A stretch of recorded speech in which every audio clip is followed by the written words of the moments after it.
उन्हीं की चाह है, मुक्ति मोक्ष की चाह तो है नहीं।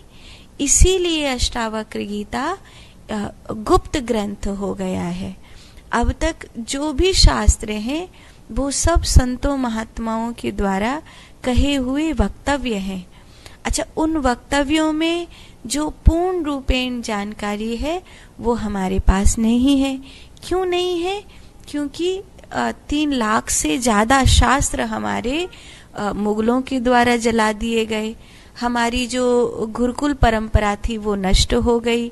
हमारे जो गुरुकुल थे जिनमें रखे हुए हमारे शास्त्र थे, कश्मीर से लेकर जो उत्तर भारत, तक्षशिला, नालंदा और जितना सब भारत का घेर था, धीरे धीरे धीरे धीरे वो सब नष्ट कर दिया। आप हमारी परिस्थिति को समझ ही नहीं सकते कि आज का महात्मा कितना दुखी है। वो भीतर से रो रहा है क्योंकि जिन चीजों को वो कहना चाहता है, उन चीजों को कहने के लिए जिस शास्त्र को, जिस ग्रंथ को हमें संबल बनाना था, उनको मुगलों ने जला दिया। आज भी वो हमारी छाती पर मूंग दल रहे हैं।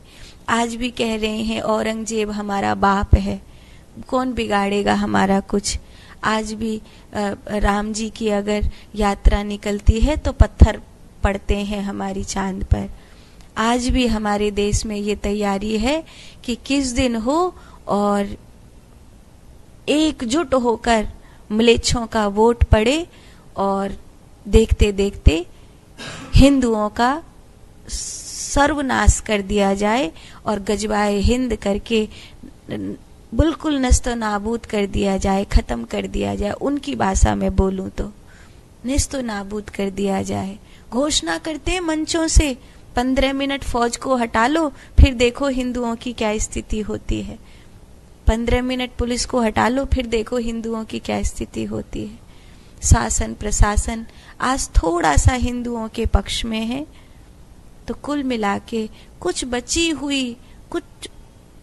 बची हुई थोड़ी सी हमारे पास किताबें हैं जिनमें अंग्रेजों के द्वारा भी करेक्शन हो चुका है, मुगलों के द्वारा भी करेक्शन हो चुका है। भारत बहुत बहुत बहुत श्रद्धावान देश है।